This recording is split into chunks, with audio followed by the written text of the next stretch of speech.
Assalamualaikum warahmatullahi wabarakatuh. Jumpa lagi dan selamat datang kembali di channel Rabu Misteri. Seperti biasanya pada kesempatan kali ini saya akan membagikan sebuah kisah.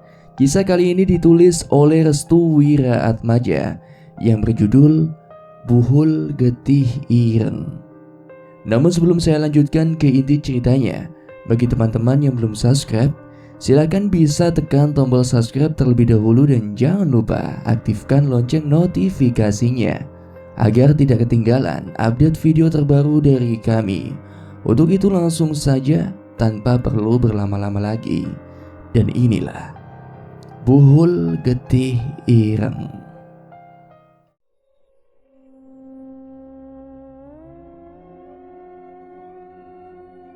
Berawal dari kisah seorang wanita yang hidup di salah satu desa di daerah Pekalongan, Jawa Tengah.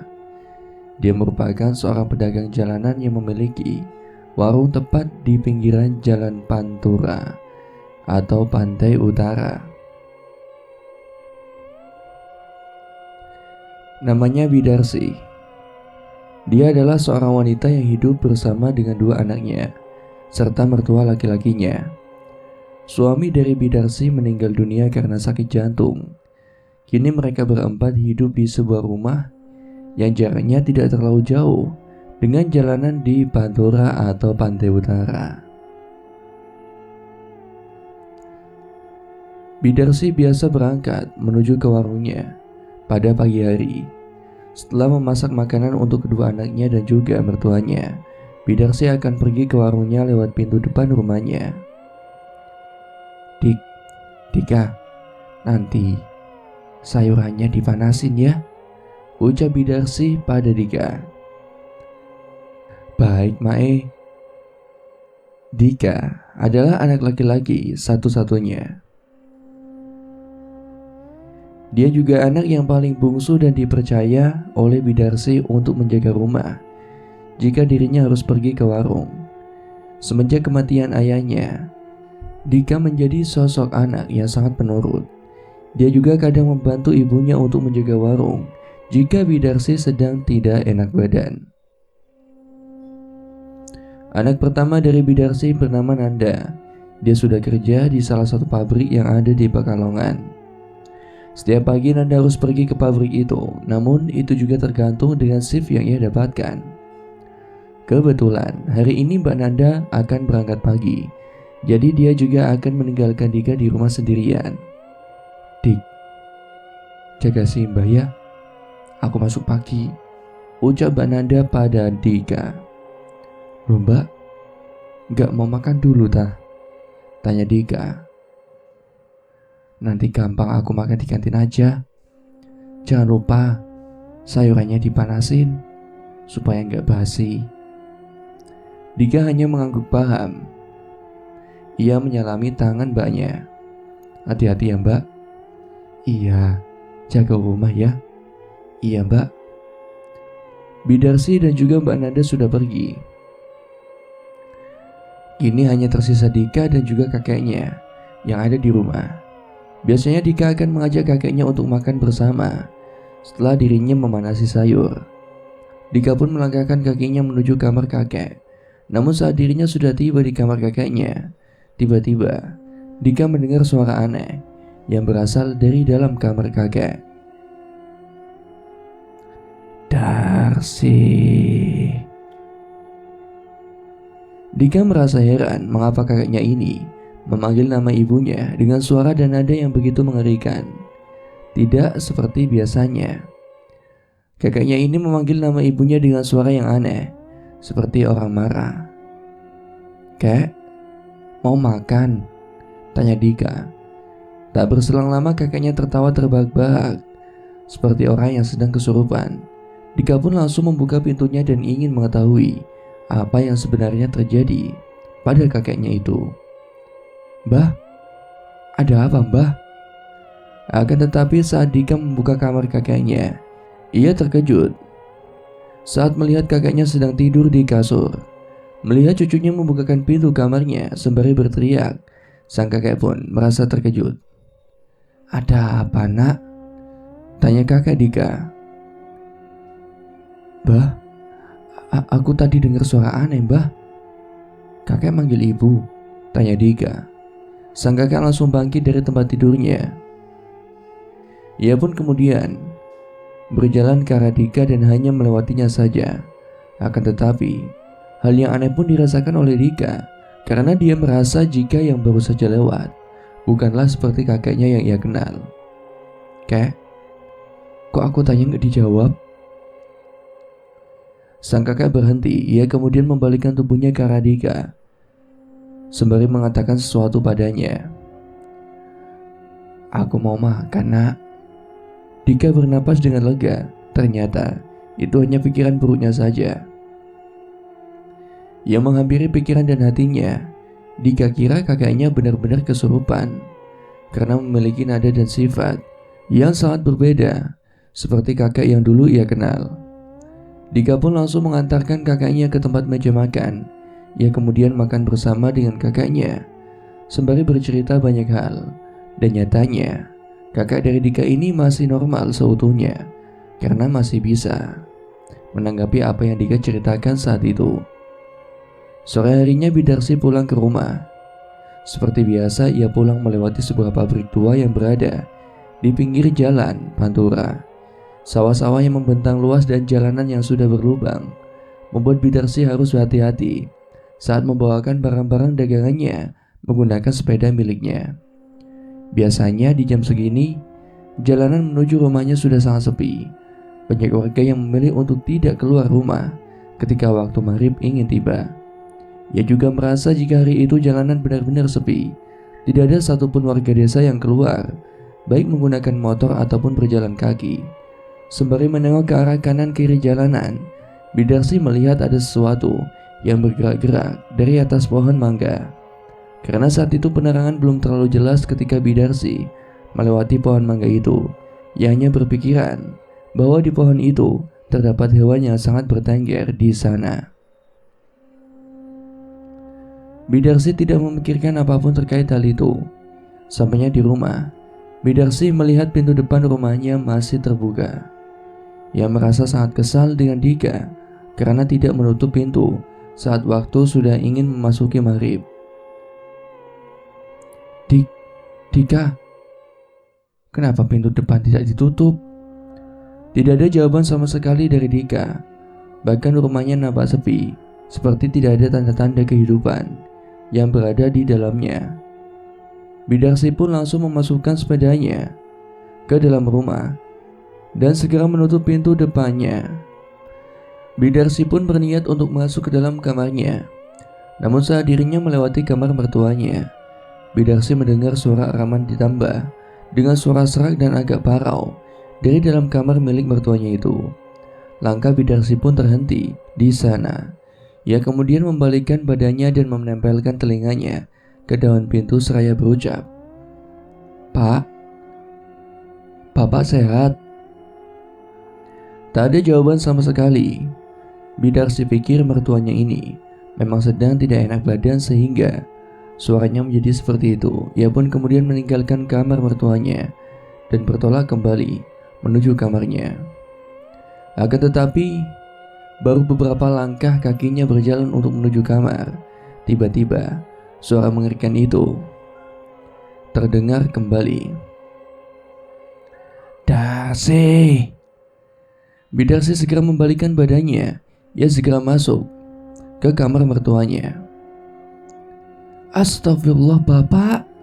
Bidarsi melihat mertuanya telah terjatuh dari tempat tidurnya dengan posisi tubuhnya terlentang di lantai.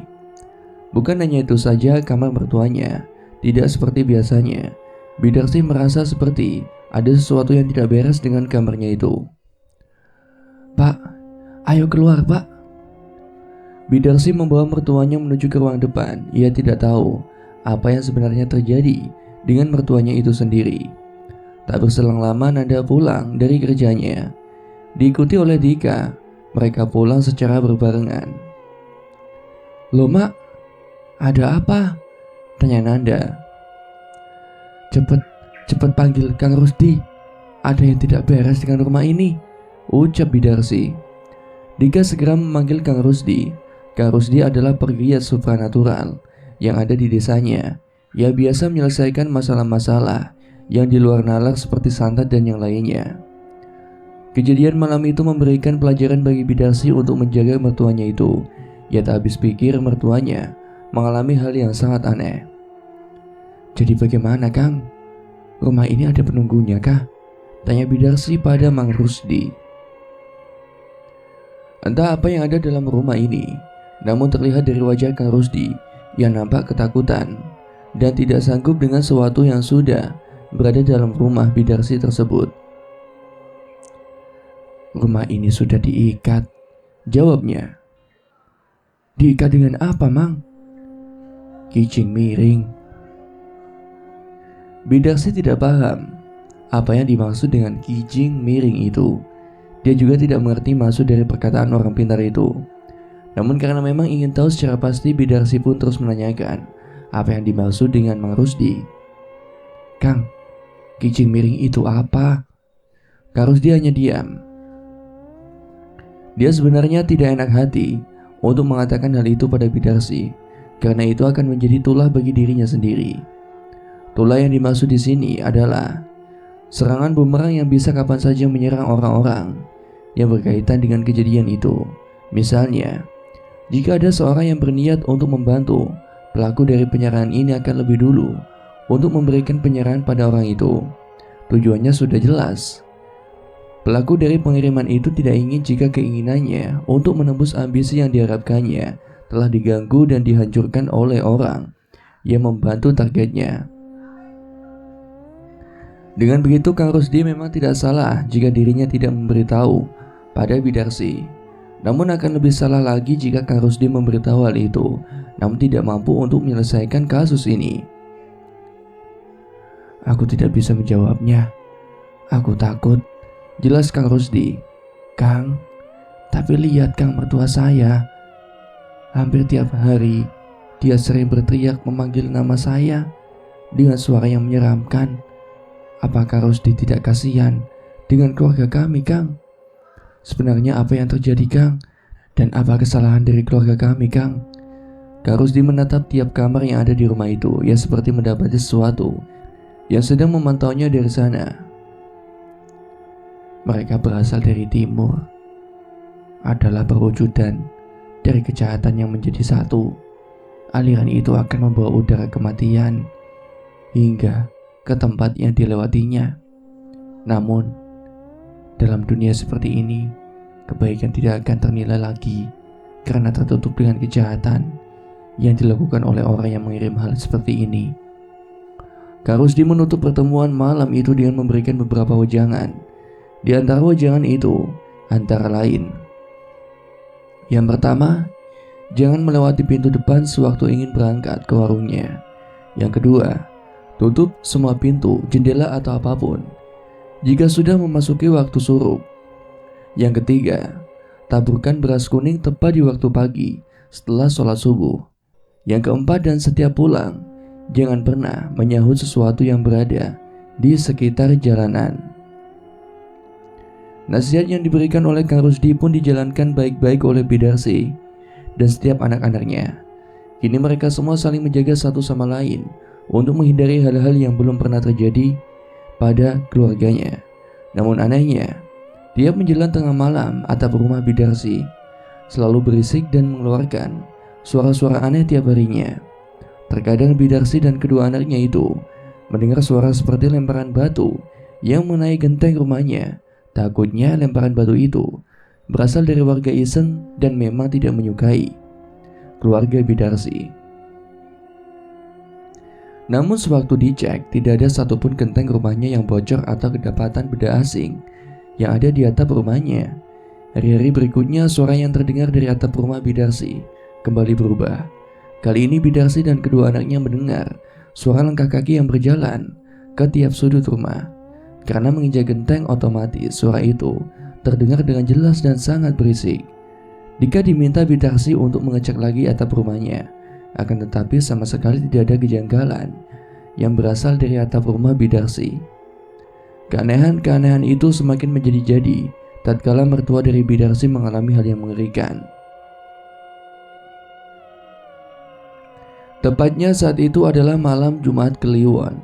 Bidarsi dan kedua anaknya biasa membaca surat Yasin di masing-masing kamarnya. Karena mertuanya sedang sakit, pikir Bidarsi mertuanya akan dalam keadaan baik-baik saja dan tidak ada kejanggalan yang terjadi. Namun tiba saatnya ketika pintu kamar dari mertuanya itu terbuka dengan sendirinya. Suara dari pintu kamar mertuanya terdengar dari kamar Bidarsi, Dika dan juga Nanda. Mereka bertiga tiba-tiba langsung terdiam dan menghentikan bacaan Qur'annya. Mula-mula Dika memanggil nama kakeknya itu dari dalam kamar. "Kek, kakek keluar sama siapa?" Namun tak ada jawaban sama sekali. Yang mereka dengar dari masing-masing kamar adalah suara kaki yang diseret ke lantai. Srek, srek, srek. Jantung Dika berdegup dengan kencang. Ia merasa ada yang tidak beres dengan kakeknya itu.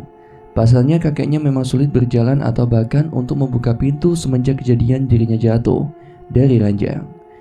Namun untuk sekarang mengapa dia bisa keluar dari kamar dan berjalan untuk menuju ke arah dapur?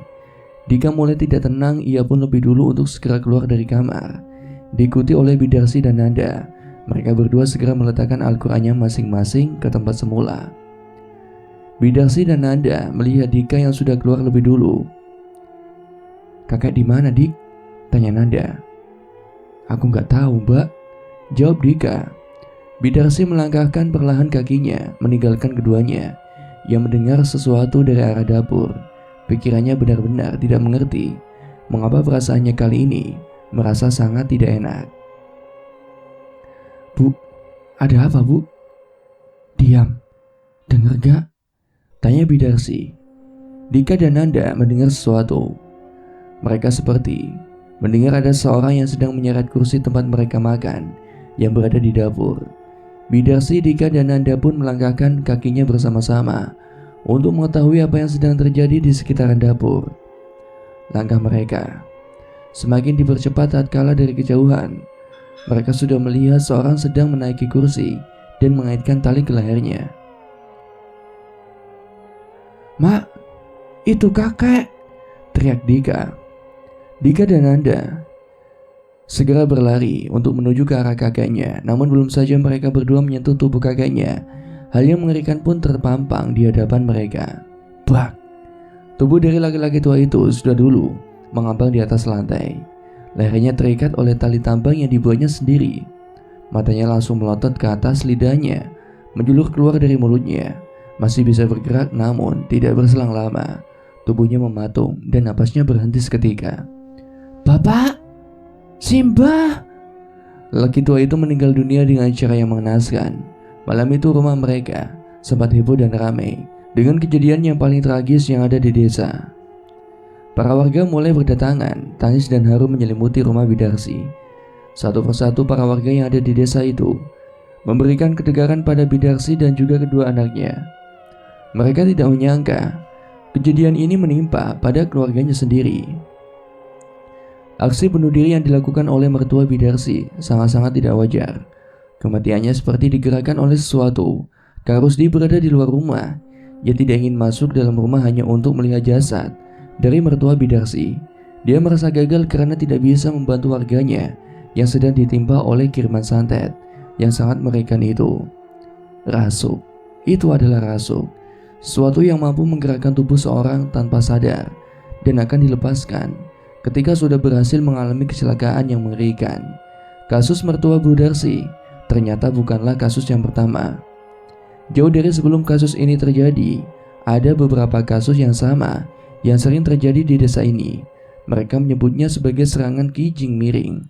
Serangan ini berdasarkan untuk membuat satu keluarga hancur dan mati dalam waktu yang berangsur-angsur. Hanya saja kiriman seperti ini belum diketahui pelakunya, masih terlalu misterius untuk mengungkapkan hal-hal yang bersifat tabu. Tepat di keesokan harinya, lantunan kalimat tarji terdengar di setiap langkah menuju ke area pemakaman. La ilaha illallah, la ilaha illallah. Warga yang memiliki anak yang masih kecil segera memasuki anaknya, takutnya mereka terkena sawang atau ketempelan begitu mayit melewati tempat mereka. Suara tangis Bidarsi masih terdengar selama perjalanan menuju ke area pemakaman. Dika ikut menggotong tubuh kakeknya yang sudah terbungkus dari kain kafan dalam keranda. Sedangkan Nanda, ia menenangkan ibunya yang masih bersedih karena melihat kejadian yang membuatnya trauma setengah mati. Sampainya di tempat pemakaman, warga segera menurunkan mayit untuk dimasukkan ke dalam liang lahat. Pelan-pelan, Pak. Kang Rusdi yang kebetulan berada di kerumunan itu langsung meminta pada tukang gali kuburnya untuk jangan menguburnya terlebih dahulu. Jangan dikubur dulu, Pak, ucap Kang Rusdi. Ada apa, Kang?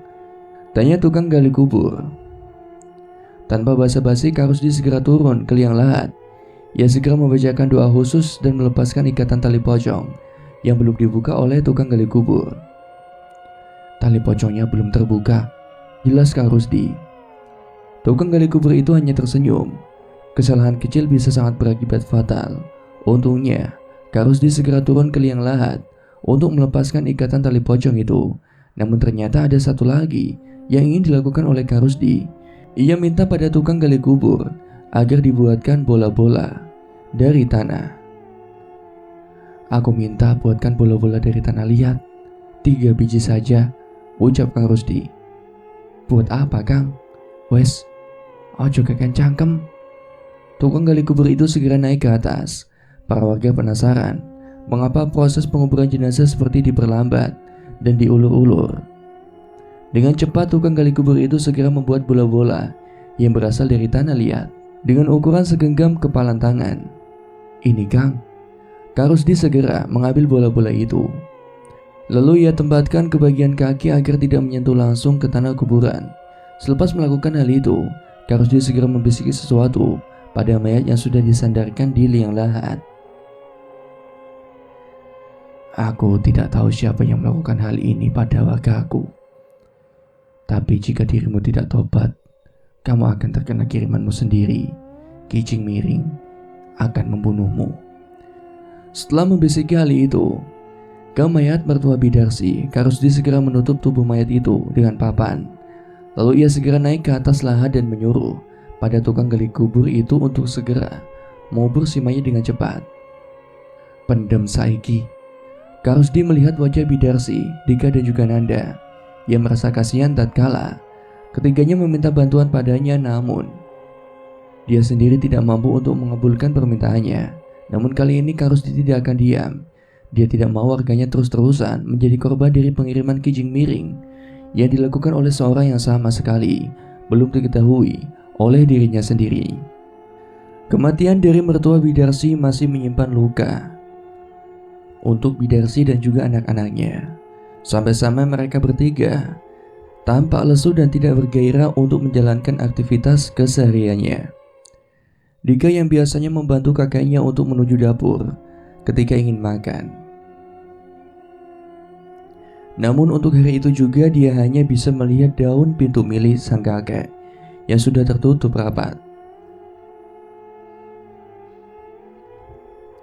Begitu pula dengan Nanda, biasanya setelah pulang dari pekerjaan, dirinya langsung menuju ke kamar kakeknya untuk menyalami kedua tangan kakeknya dan mengatakan,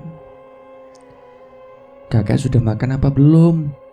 Kini tidak ada lagi kalimat yang bisa diucapkan oleh Nanda kecuali, "Mbah, yang tenang ya." Bagi mereka berdua, kematian kakeknya sama saja seperti kematian ayahnya sendiri. Mereka kehilangan tiang dalam keluarga. Hancur dan tidak ada lagi sandaran untuk bisa berkeluh kesah. Walaupun Bidarsi sendiri sebagai orang tuanya, namun kedekatan Nanda dan Dika tidak sebanding dengan kedekatannya terhadap ibunya. Mereka berdua lebih dekat dengan sang kakek dikala senang ataupun sedih. Hanya saja, kehidupan akan terus berputar.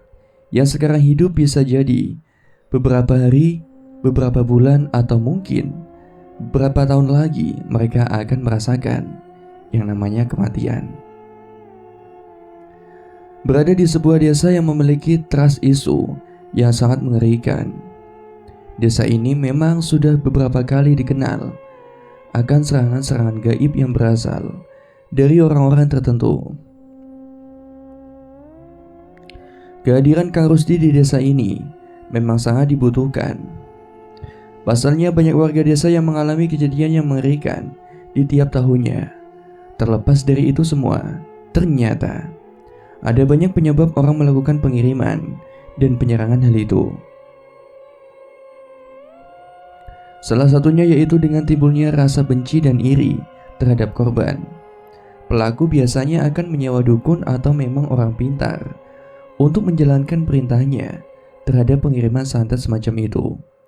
Kemudian pelaku akan diminta oleh dukun itu untuk membawakan sesembahan dari ritual khusus yang nantinya akan menjadi syarat utama dalam melakukan pengiriman santet yang diyakini sebagai santet Ki Jing Miring.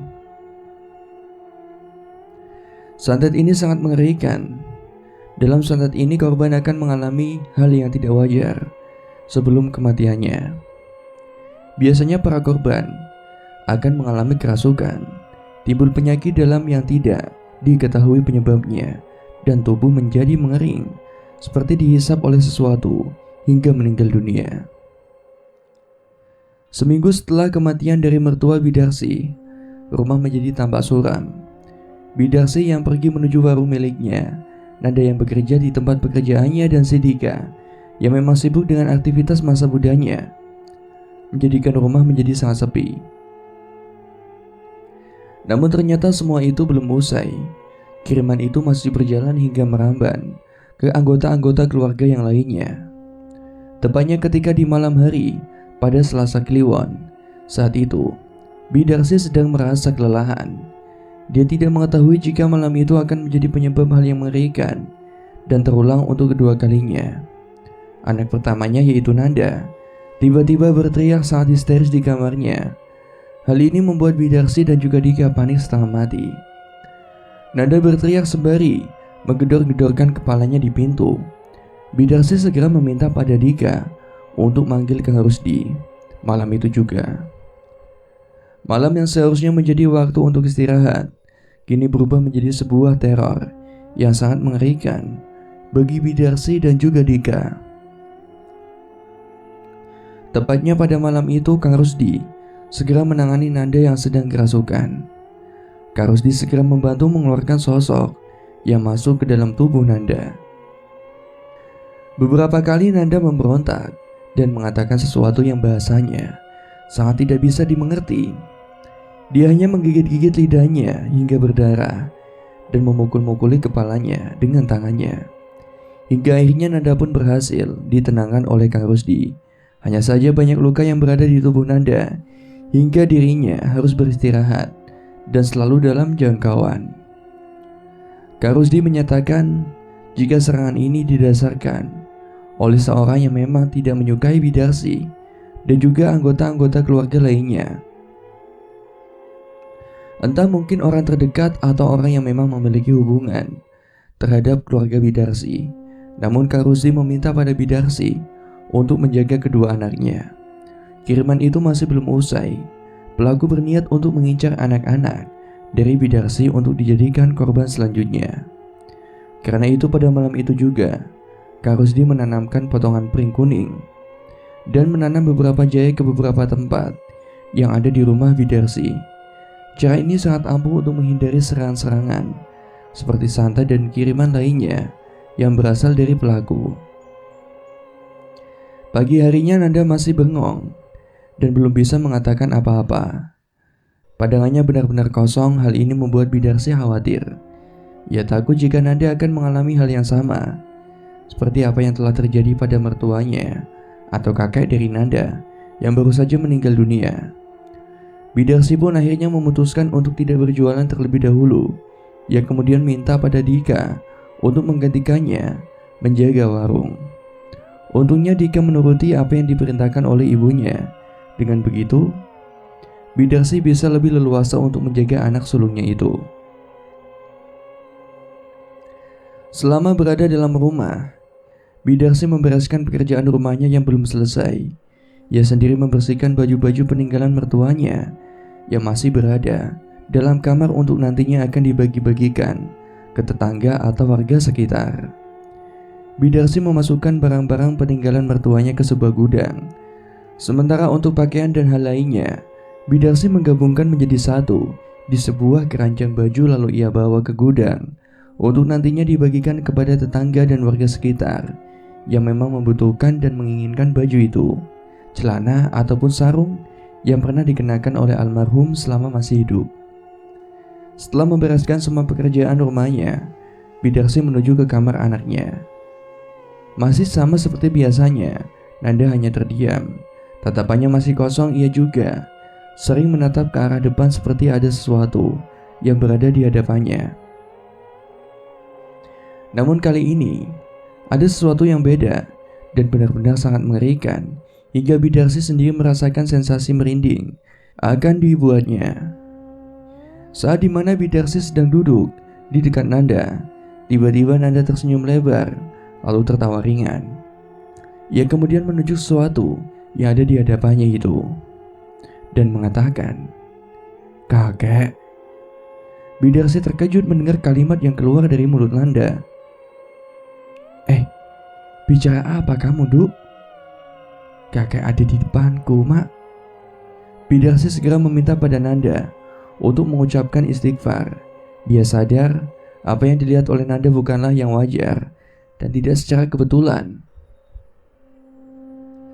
Akan tetapi setelah Bidarsi mengatakan itu, Nanda langsung diam kembali.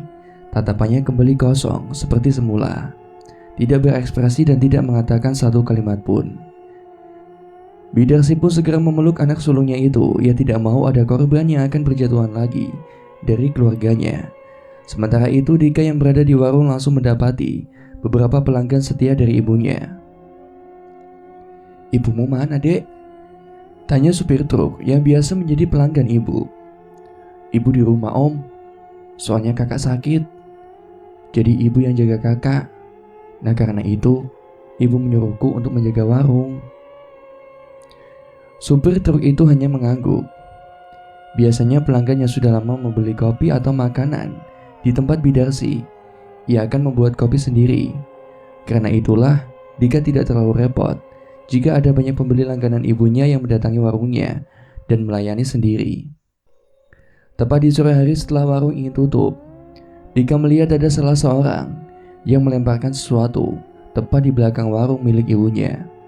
Saat itu Dika kira benda yang dilemparkan oleh orang asing itu adalah sebuah batu atau benda padat lainnya.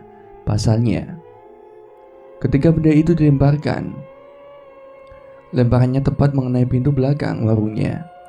Dika pun segera mengecek bagian belakang rumahnya dan mencari benda yang dilemparkan oleh orang asing itu. Tatkala Dika sedang meraba-raba rumputan yang berada tepat di belakang warungnya, karena kebetulan warungnya berdekatan dengan sawah, Dika menemukan sesuatu yang amat mengejutkan. Benda itu seperti bungkusan kain kafan yang dalamnya terdapat tulang belulang hewan yang sudah dipatahkan menjadi potongan kecil-kecil. Namun anehnya, dalam tulang belulang itu terdapat cairan hitam yang sangat bau busuknya. Dika pun segera melemparkan benda itu ke tempat yang jauh. Ia tidak mau ada hal-hal aneh yang akan terjadi pada dirinya. Penemuan benda aneh ini pun akhirnya diceritakan pada ibunya, yaitu Bidarsi. Dika menyebutkan jika benda itu ditemukannya di belakang warung milik ibunya tatkala ada suara benturan hebat yang menabrak bagian belakang pintu warungnya. Bidarsi pun menanyakan bentukan dan isi yang ada dalam benda itu yang berbalut kain kafan. Dika pun langsung memberitahukan terkait benda aneh yang ditemukannya. "Di dalamnya terdapat tulang belulang dan darah yang berwarna hitam, Bu." Semasa Bidarsi berjualan di pinggir jalan, ia sendiri belum menemukan hal aneh yang terjadi padanya. Bahkan teruntuk hal semacam itu, Bidarsi merasa aneh. Akan tetapi merujuk dari penemuan yang ditemukan oleh Dika sewaktu dirinya menjaga warung, Bidarsi meyakini bahwa ada seorang yang memang tidak menyukainya. Itu berarti apa yang dikatakan oleh Kang Rusdi benar. Ada seorang yang mungkin saja iri dan tidak terima dengan Bidarsi selama dirinya berjualan di pinggiran Pantura. Karena itulah banyak kejadian-kejadian aneh yang baru-baru dirasakan oleh Bidarsi, sampai-sampai sekarang kejadian itu menimpa pada anaknya sendiri.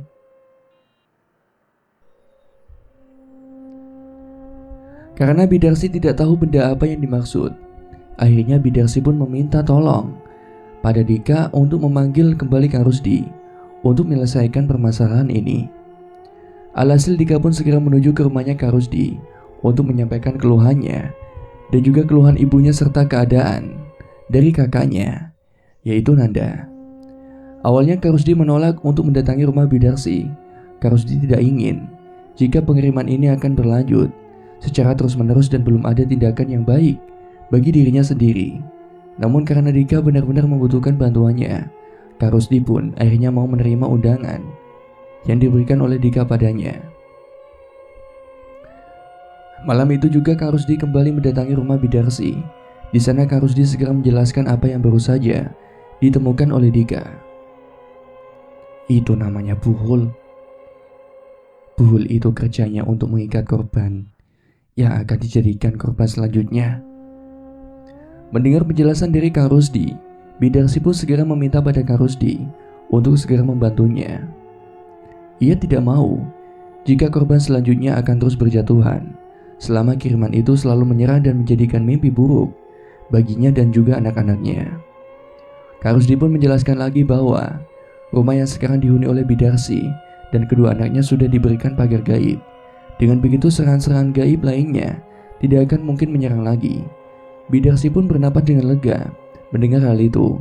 Ia kemudian mengucapkan ucapan terima kasih pada Kak Rusdi karena telah membantunya hingga sejauh ini. Hari berikutnya Dika masih menjaga warung ibunya. Ia sekarang lebih berhati-hati dan ingin mengetahui secara jauh siapakah orang yang telah berbuat jahat pada keluarganya. Tepatnya pada saat itu warungnya sedang ramai, tiba-tiba ada seorang yang membakar menyan tepat di belakang warung. Bebauan itu mulanya diketahui oleh salah seorang pembelinya yang kebetulan mencium aroma yang tidak asing dan sangat tidak sedap. "Mas, kok bau menyan ya?" Tepat setelah pembeli itu mengatakan jika warungnya penuh dengan bau menyan, Dika pun segera mengecek ke seluruh ruangan yang ada di warungnya. Setelah dicari-cari ternyata bebauan itu berasal dari belakang warungnya. Dika pun segera mencari sumber menyan yang amat menyebrak baunya itu. Setelah dicari-cari ternyata menyan itu berada di semak-semak yang tertutup oleh rumput-rumput yang tinggi. Dika segera mengambil menyan yang sudah berada di warung wadah seperti nampah kecil. Namun saat Dika mengangkat nampah itu ke atas, alat untuk membersihkan beras dari kotoran dan sebagainya, ia kemudian mendapati sebuah foto yang sudah berada tepat di bawah bokor wadah menyan itu. Ketika Dika mengambil foto itu, tiba-tiba ia langsung berteriak kencang. Kedua tangan Dika bergetar hebat, pikirannya menjadi kacau karena sebuah kiriman yang saat ini dikirimkan padanya bukanlah sejenis buhul lagi, akan tetapi kiriman saat ini sangat mengerikan, yaitu sebuah menyan yang ada di bawah bokornya terdapat foto kakaknya, Nanda. Dika pun langsung buru-buru meminta pada pembeli yang lain untuk segera melanjutkan aktivitasnya karena warung akan ditutup lebih cepat dari biasanya. Setelah menyelesaikan urusan warung, Dika pun segera pergi ke rumahnya dan memberitahukan hal ini pada ibunya. Saat Bidarsi mendengar penuturan dari Dika terkait kejadian aneh lainnya yang berada di sekitar warung. "Bu, di belakang warung ada menyan, tapi di bawah menyan itu ada fotonya Mbak Nanda, Bu." Bidarsi tidak bisa berkata apa-apa. Ia hanya melihat wajah anaknya yaitu Nanda yang masih dalam tatapan kosong. Dalam hati Bidarsi, apakah Nanda akan menjadi korban selanjutnya? Bidarsi pun meneteskan air mata. Saat itu ia sama sekali tidak bisa berbuat apa-apa kecuali hanya meminta pertolongan pada Tuhan untuk dijauhkan dari hal-hal yang semacam ini. Menimpali dari penuturan Dika yang mengatakan jika dirinya mendapatkan kiriman aneh kembali, Bidarsi pun segera meminta pada Dika untuk memanggil Kang Rusdi untuk menyelesaikan masalah ini. Malam harinya Kang Rusdi kembali mendatangi rumah Bidarsi untuk kesekian kalinya. Entah apa yang akan dibuat oleh Kang Rusdi untuk bisa menyelesaikan masalah ini. Namun Bidarsi sangat sekali berharap pada Kang Rusdi untuk menyelesaikan masalah yang sangat mengerikan ini. Setelah mereka berbincang-bincang panjang, Kang Rusdi pun akhirnya menemukan jawabannya. Ia tahu pelaku dari penyerangan itu adalah bukan orang jauh yang berada di sekitaran Bidarsi, melainkan pelakunya merupakan orang terdekat yang berada di sekitaran Bidarsi. Hanya saja Bidarsi tidak mengetahui hal itu. Karena itulah Kang Rusdi pun segera memberitahu pada Bidarsi untuk mengawasi orang-orang yang berada di dekatnya. Aku tahu kayaknya siapa pelakunya. Siapa, Kang? Orang itu ada di dekat warungmu. Maksud Kang Rusdi? Dia adalah seorang pedagang yang sama, berjualan di pinggir jalan Pantai Utara. Dia iri pada warungmu karena selalu ramai. Siapa, Kang? Kang Rusdi pun segera mengatakan sesuatu pada Bidarsi, namun dengan suara yang sangat pelan.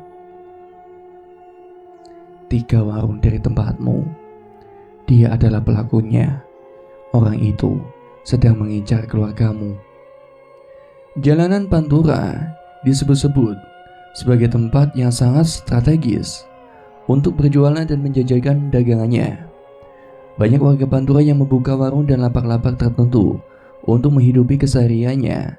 Tidak jarang mereka saling bersaing satu sama lain untuk bisa mendapatkan pelanggan tetap yang memang sangat dibutuhkan untuk membangun aset pribadi mereka. Namun dari sekian banyak kejadian dan tragedi yang mengaitkan pemilik warung dengan serangan gaib, Bidarsi adalah salah satu korbannya. Lewat dari sinilah Kang Rusdi membongkar akan kebobrokan tetangga warung yang berada tepat di sebelah warung Bidarsi. Dia adalah pedagang yang sama seperti Bidarsi, namanya Pak Harto. Beliau memiliki dagangan yang tidak ada bedanya dengan warung milik Bidarsi, yaitu sebagai warung kopi untuk para supir yang melipir ke pinggiran jalan Pantura. Tak heran, aksi dari Pak Harto ini bukan yang pertama kalinya. Pak Harto disebut-sebut sebagai orang yang memang sudah membumi hanguskan banyak warung yang berada di dekatnya. Terlebih lagi tipe warung yang secara material dagangannya sama seperti dirinya. Padahal rezeki sudah dibagi-bagi rata oleh Tuhan Yang Maha Esa.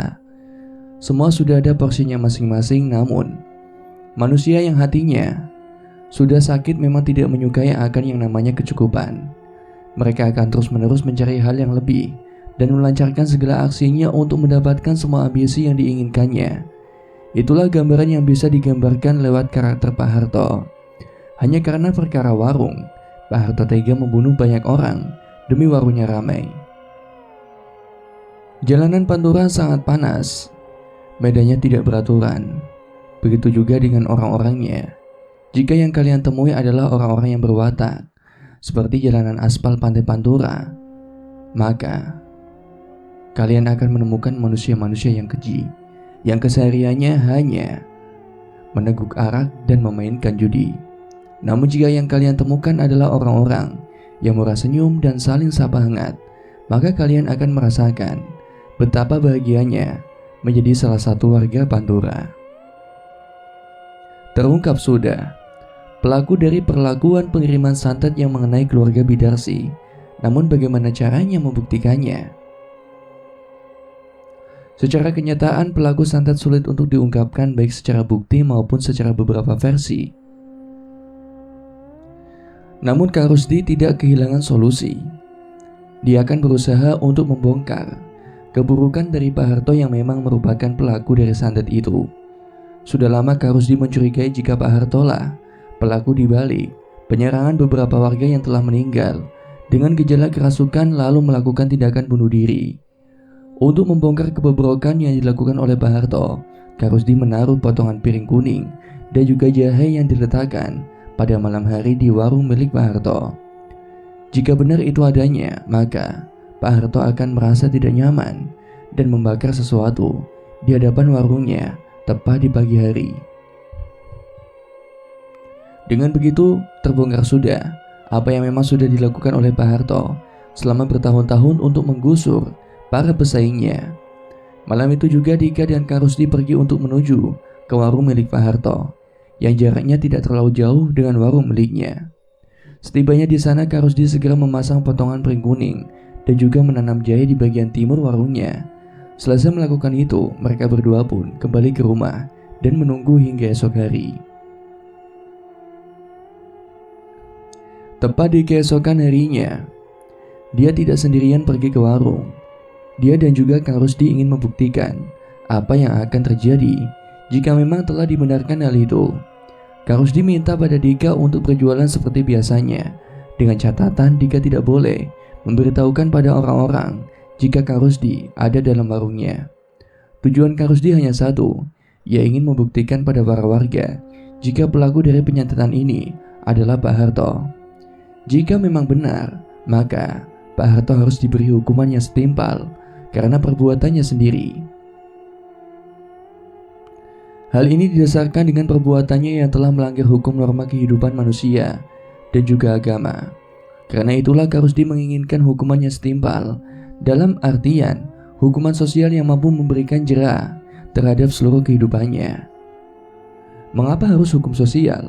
Hal ini disebabkan hukum sosial lebih mengena dibandingkan hukum negara yang terkadang tumpul ke atas dan tajam ke bawah.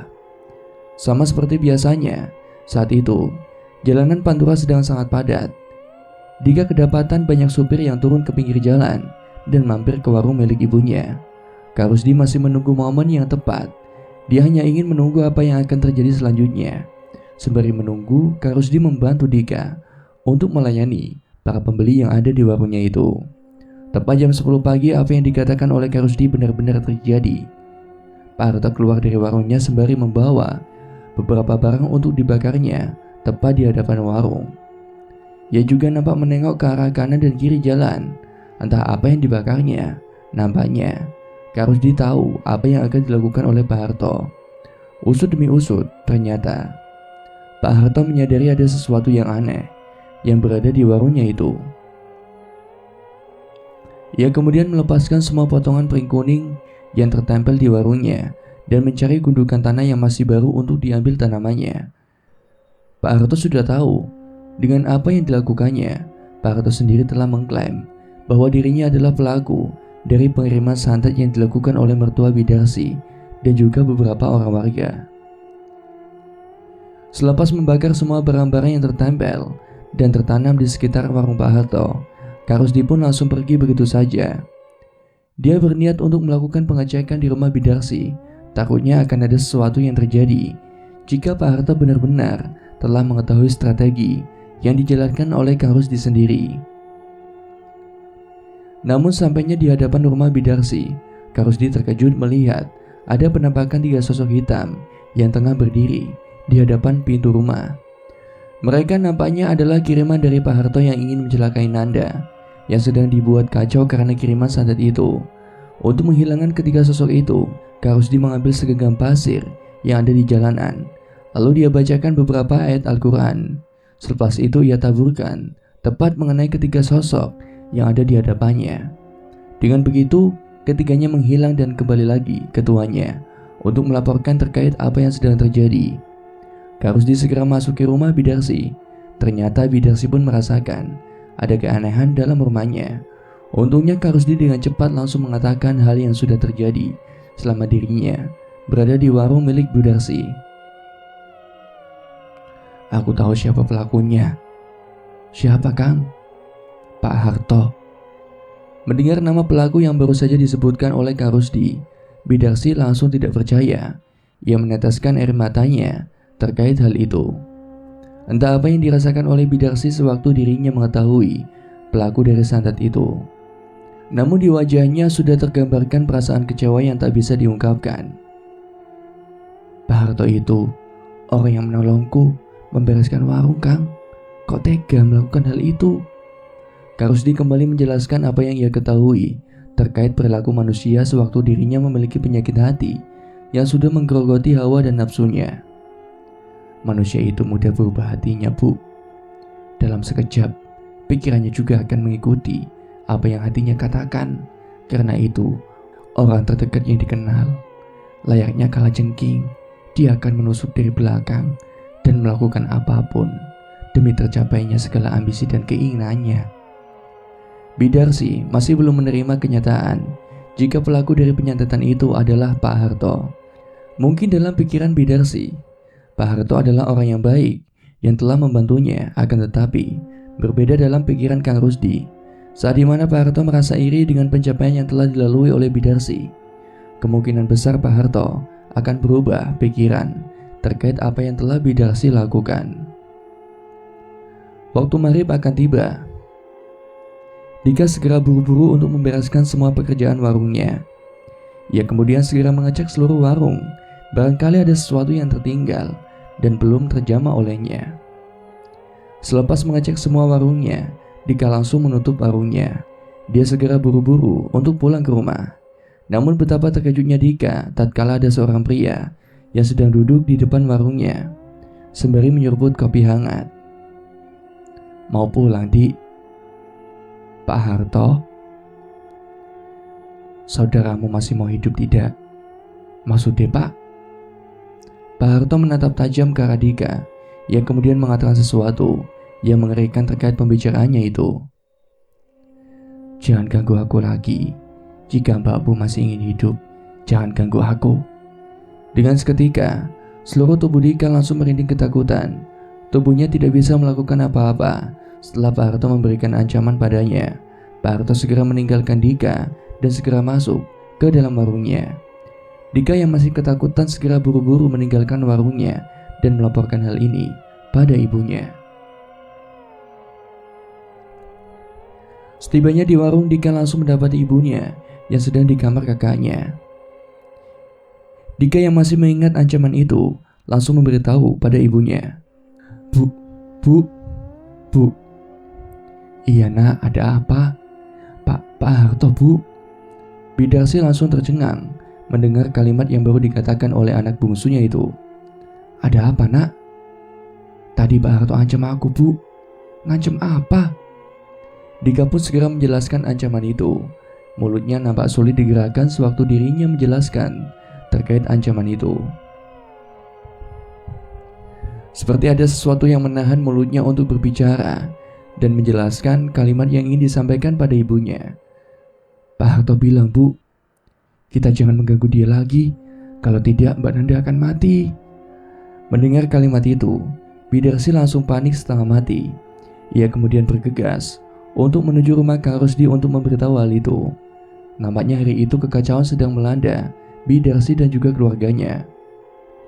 Pak Harto mulai berani mengancam keluarganya secara terang-terangan. Malam itu Kang Rusdi membawa beberapa orang kepercayaannya untuk menjaga keluarga Bidarsi. Ia juga menerangkan bahwa Pak Harto tidak akan segan untuk melakukan penyerangan jika memang ancaman itu sudah diarahkan pada salah satu anggota keluarganya. Selagi melakukan penjagaan, Kang Rusdi melakukan ru'yah terhadap Nanda yang disebut-sebut masih dalam keadaan yang belum normal. Awalnya proses ru'yah masih dalam keadaan terkendali dan lancar, namun entah mengapa saat tiba di tahap akhir proses ru'yah, tiba-tiba Nanda berteriak histeris. Dia mengamuk dan menyerang Kang Rusdi dan beberapa orang kepercayaannya yang sedang melakukan prosesi ru'yah itu. Kang Rusdi tahu bahwa sosok yang merasuki tubuh Nanda adalah sosok yang menginginkan kehancuran dalam keluarga Bidarsi. Kang Rusdi memerintahkan pada Bidarsi dan yang lainnya untuk menutup pintu dan jendela yang ada di rumahnya. Tampaknya sosok itu sedang memanggil teman-temannya untuk menyerang secara beruntun keluarga Bidarsi. Dan benar saja, dari luar rumah mereka semua mendengar suara aneh, layaknya suara araman orang yang sedang marah. Bukan hanya itu saja, pintu, jendela, dan atap rumah digedor-gedor secara bersamaan. Semua orang yang ada dalam rumah Bidarsi sangat panik. Kang Rusdi yang mengetahui kepanikan itu segera minta pada yang lainnya untuk tetap tenang sembari membacakan bacaan ayat-ayat Al-Quran seperti surah Anas dan ayat kursi di tiap pojokan rumah. Hal ini bertujuan agar sosok-sosok yang berada di luar rumah tidak bisa menjebol pagar gaib yang telah terlebih dahulu dibuat oleh Kang Rusdi untuk menghalau mereka yang ingin masuk ke dalam rumah. Kurang lebih setengah jam lamanya proses ru'yah itu dilakukan. Alhasil, sosok yang merasuki tubuh Nanda pun ingin keluar dari tubuh Nanda. Hanya saja tubuh Kang Rusdi benar-benar terkuras energinya. Yang nampak kelelahan tatkala melakukan ru'yah tersebut pada Nanda. Kang Rusdi istirahat sejenak. Ia kemudian menyampaikan pesan terakhir pada Bidarsi dan yang lainnya. "Ada satu tahap lagi untuk mengembalikan santet ini pada pemiliknya," ucap Kang Rusdi. "Apa itu, Kang?" tanya Bidarsi. "Kita harus menuju ke kuburan milik mertuamu. Kita harus ambil tanah kuburannya. dan lemparkan tanah itu tepat di depan rumah ini. Bidarsi hanya mengangguk paham. Ia akan menuruti apa yang memang seharusnya dilakukan olehnya untuk keselamatan keluarganya. Tepat jam 10 malam, Kang Rusdi, Bidarsi, Dika, dan satu orang dari pihak Kang Rusdi berangkat untuk menuju ke pemakaman. Mereka akan melakukan serangan balik untuk melawan pelaku dari pengiriman santet itu. Jika cara ini benar-benar ampuh, maka pelaku santet akan terkena imbasnya. Buruk-buruknya, pelaku akan meninggal dunia di tempat pada esok harinya. Selama perjalanan untuk menuju ke makam, Dika merasa ada sesuatu yang memantaunya di balik pohon. Tentu saja hal ini sangat wajar karena memang pepohonan di sekitar pemakaman terkenal dengan tempat yang sangat angker bagi warga sekitar. Hingga akhirnya ketika mereka tiba di pemakaman, Karusdi langsung meminta pada Bidarsi untuk mengambil tanah kuburan milik mertuanya itu secukupnya. Ambil secukupnya, gunakan ini untuk menyerang balik pelaku santet. Bidarsi langsung memasukkan tanah itu ke sebuah plastik hitam.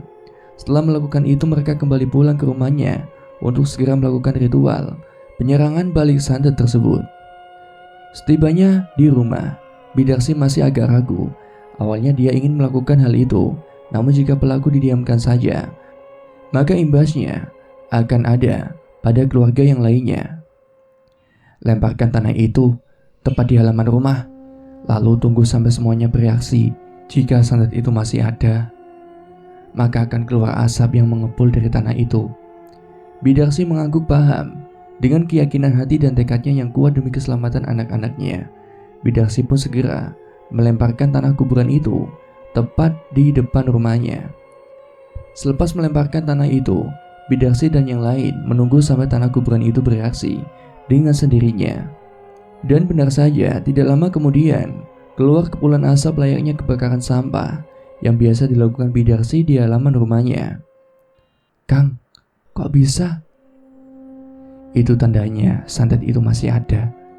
Tunggu sampai asapnya selesai dan habis. Itu tandanya santet sedang dikembalikan pada pelakunya," jelas Kang Rusdi. 10 menit kemudian asap itu menghilang. Kang Rusdi segera mengecek sekitar tanah kuburan tempat keluarnya asap itu. Anehnya, tanah kuburan itu berubah warna menjadi sangat hitam. Yang awalnya tanah itu berwarna coklat kemerahan, kini sudah menjadi warna hitam seperti sehabis terbakar.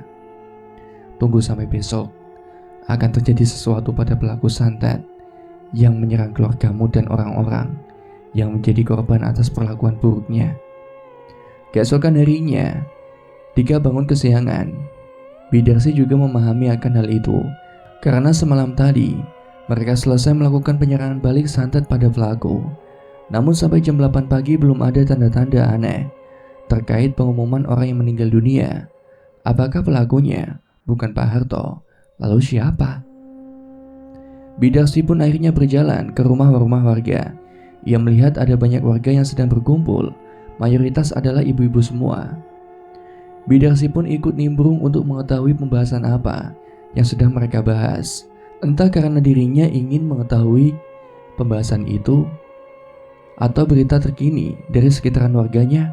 Namun, tepatnya saat kedatangan Bidarsi untuk ikut nimbrung, para warga yang mayoritas ibu-ibu langsung menyambut kedatangannya dan memberitahukan berita buruk yang amat mengerikan.